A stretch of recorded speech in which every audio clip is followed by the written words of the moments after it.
సాధారణంగా ఇంట్లో అభ్యంతరాలు ఉంటాయి కదా, ఇప్పుడు అవునండి. వద్దు అని అట్లాంటి అపోజల్ ఏమన్నా మీరు విన్నారు? అసలు వద్దంట నేను అట్లా వినలేదండి అసలు. వినలేదు. అదే ఎన్టీఆర్ విషయంలో కూడా ఇలాంటి జరిగినాయి అంటారు. ఎన్టీఆర్ విషయంలో ఎంతవరకు రాలేదండి అసలు. ఆమె అంటే ఉంది, టాపిక్ ఉంది, కానీ కృష్ణకుమార్ గారి ఉండేది. కృష్ణకుమార్ గారు అప్పటికే వాళ్ళ మదర్ ఫాదర్ కూడా ఉన్నారు. వాళ్ళు కూడా అబ్జెక్షన్ చేసి ఏదో మొత్తానికి ఒక దూరం పెట్టి చేసుకుందామని ఆలోచన ఉన్నా కానీ ఆపారు. పన్నీల ఇంట్లో ఫ్యామిలీ పన్నీలు అట్లా ఉండేదండి అది. ఆ రోజుల్లో ఇంకా ఉండేదండి. ఇప్పుడు values, family values, cinema values ఎంత, బయటికి వెళ్తే సినిమా వాల్యూస్ ఎంత ఉండేయో, ఇంటికి వస్తే వాళ్ళందరూ ఇంక్లూడింగ్ నాగేశ్వరరావు కూడా, రామారావు కానీ, ఇప్పుడు ఆ రోజుల్లో ఆర్టిస్టులు గుమ్మడి గారు వీళ్ళందరూ కూడా ఎవరికాళ్ళు ఇంట్లో ఫ్యామిలీ వాల్యూస్ కాపాడుకుంటూనే సినిమాకి చేసుకునేవాళ్ళు. అది లింక్ అయ్యేది కాదు. అందుకని ఆ వాల్యూస్ ప్రకారం వాళ్ళు అబ్జెక్ట్ చేసి ఉండొచ్చు. రామారావు కూడా ఆ రోజు వాళ్ళ మాట గౌరవం ఇచ్చారు, నిలబెట్టుకున్నారు. ఇక మనం జరగాల్సిన సరే కొన్ని జరగాల్సినవి రాసి. మీకు రామారావు గారితో డైరెక్ట్ పరిచయం ఉండేదండి? 4-5 సార్లు ఇంటర్వ్యూ చేశాను సార్ నేను. ఆయన డిసిప్లిన్. ఓ రోజు నేను రాఘవేంద్రరావు షూటింగ్కి వెళ్ళి వాహిని స్టూడియోలో వెళ్ళి ఆయన ఇంటర్వ్యూ అడిగా. సితారా కదా, అడిగితేను డైరెక్టర్ గారిని అడగండి అని అన్నారు. రాఘవేంద్రరావుని అడిగా. అడిగితే కానీ అంటే ఆ స్థాయిలో ఉండి కూడా ఆయన డైరెక్టర్ గారిని అడగమంటాం అనేది దట్ ఈజ్ ఎన్టీఆర్ అండి. నాగేశ్వరరావు కూడా దట్ ఈజ్ ఎన్టీఆర్. వాళ్ళు ఉన్న ఫార్మాలిటీస్, లేకపోతే మర్యాద పద్ధతి, డైరెక్టర్కి ఎంత వాల్యూ ఇవ్వాలో అది రామారావు గారు చివరి దాకా ఇచ్చేవాళ్ళండి. ఎప్పుడు కూడా సినిమా లొకేషన్ కంటూ వస్తే ఎవరిని అగౌరవపరచడం లేదు. మనం ఆయనకి గౌరవిస్తూ భక్తితో భయంగా దూరంగా నుంచొని మనం గౌరవించాం, కానీ ఆయన ఎప్పుడు ఎవరిని దూరంగా పెట్టినట్టు నేను వెళ్ళా. తర్వాత బాలకృష్ణ గారితో అనుబంధం వచ్చి ఆయన 2వ సినిమా నుంచి నేను ఆయనకి పర్సనల్ పిఆర్ఓగా ఉన్నాను. ఆయన పిఆర్ఓలు చేశా.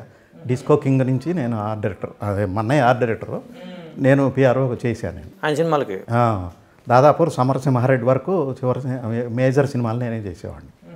ఆయనతో పర్సనల్ డీలింగ్స్ ఉండేది. ప్లస్ ఈ ఫ్యాన్స్ని ఆర్గనైజ్ చేయడం ఇవన్నీ ఉండే అప్పట్లో. తర్వాత సమరసింహారెడ్డి తర్వాత నేను మళ్ళీ ఈ టీవీలో చేరి ఇక అవన్నీ కొంచెం దూరంగా ఉండాల్సి వచ్చింది. సార్, ఇప్పుడు మీరు మెడ్రాస్లో ఉన్నారు. కొంతమంది ఆర్టిస్టులు ఫైనాన్షియల్గా ఎందుకని అంత పతనం అయిపోయారు? ఇప్పుడు నాగయ్య గారి దగ్గర నుంచి తీసుకుని మీరు వినుంటారు స్టోరీస్. పద్మనాభం గారు కానీ, నాగయ్య గారు కానీ, కాంతారావు గారు కానీ, హర్నాథ్ కానీ. ఎందుకు అలా జరిగి ఉంటుంది? అంటే సైకలాజికల్ డిఫరెన్స్ అండి. ఆ రోజు కానీ ఈ రోజు కానీ అందరూ ఆ రోజుల్లో సంపాదించలేదని కాదు. ఇవాళ ఎవరైతే ఎంత అయితే సంపాదిస్తున్నారో అంతకన్నా ఎక్కువ సంపాదించిన వాళ్ళు ఉన్నారు. కాకపోతే ఆ రోజు మనీ అనేది లీస్ట్ ఇంపార్టెన్స్ ఉండేది. వాళ్ళ రిలేషన్సు, మన టాలెంటు, సరే మనం ఏదైనా అవసరమైతే సినిమా తీస్తే 10 మందికి ఉపయోగపడతారు, ఈ వే ఆఫ్ థింకింగ్ ఉండేది. అంటే ఇవాళ లేదని కాదు, ఇవాళ కూడా ఉంది. ఎవరికి వీలు ఉంటే ఏదైనా చేయగలిగేవాళ్ళు.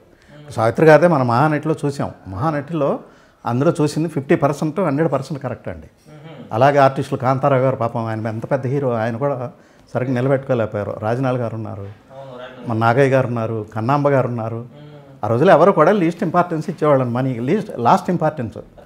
ఫస్ట్ మన రిలేషన్స్, దాని మీద వలన వాళ్ళు ముందు జాగ్రత్త అనేది లేకుండా మనం ఏదైనా ఒక ప్రాపర్టీ కొని పెట్టుకుందాం, ఒక సెటిల్మెంట్ చూసుకుందాం, లేకపోతే మంత్లీ ఇన్కమ్ వచ్చేది చూసుకుందాం, ఈ ఆలోచనలు చాలా తక్కువ ఉండే. వాళ్ళ బ్యాక్గ్రౌండ్ వాళ్ళు వాళ్ళ తరపున ఎవరైనా ఉండి చేస్తే తప్పితే వీళ్ళు ఉండేది కాదు. ప్లస్ ఆ రోజుల్లో కూడా పేమెంట్స్ ఎంత ఉండేయండి. ఆ రోజుల్లో కొత్తగా వచ్చారు వాళ్ళందరూ. ఏ టు జెడ్, ఏ దగ్గర నుంచి మైనస్ దగ్గర నుంచి స్టార్ట్ చేసి జీరోకి వచ్చి జీరో నుంచి ప్లస్కి రావాలి. ఇవాళ అట్ట కాదు కదా, ఆల్రెడీ ప్లస్తో వస్తున్నారు చాలామంది, లేదంటే జీరో నుంచి వస్తున్నారు. అంటే కొంత పునాది రాయి ఉంటుంది, తన మీద బిల్డింగ్లు కట్టుకోవటమే ఇవాళది చేయగలిగింది, చేయాల్సింది. ఆ రోజులు అట్టు ఉండేది కాదు. ఏ టు జెడ్ వాళ్ళే చేసుకునే పరిస్థితి ఉండేది. కారణం ఏంటంటే స్టేజీ నుంచి వచ్చిన వాళ్ళు ఎక్కువ మంది. ఆ రోజులు స్టేజీలో ఇదే సిస్టమ్ ఉండేది. వాళ్ళ టాలెంటు ఇంకా ఏం నేర్చుకుందాం, ఇంకేం చూపిద్దాం, మనం ఇంకెంత ఇచ్చేద్దాం అనే పాయింట్ మీద ఉండేది, కానీ మనసంతా ఈ డబ్బుల మీద ఉండేది కాదు.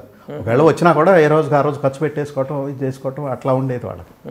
ప్లస్ నాకు తెలిసి 10 మందికి ఇది చేయడం అవన్నీ వాటి మీద ఎక్కువ వెళ్ళిపోయేది. దానివల్ల తక్కువ సంపాదించినా తక్కువ కూడా నిలబడేది కాదు. తర్వాత వాటిని పాఠాలుగా తీసుకొని నెక్స్ట్ జనరేషన్ జాగ్రత్త పడ్డారు. ఇవాళ చాలా జాగ్రత్త పడ్డారండి. నిజంగా ఇది కూడా అవసరమే, ముందు జాగ్రత్త అనేది అవసరమే. కాకపోతే ఆ రోజుల్లో టాలెంట్ మీదే ఉండేది, మిగిలిన రోజుల్లో ఉండేది కాదు. ఇలాంటి ఇంట్రెస్టింగ్ వీడియోస్ కోసం తప్పకుండా మా ఛానల్ని సబ్స్క్రైబ్ చేయండి.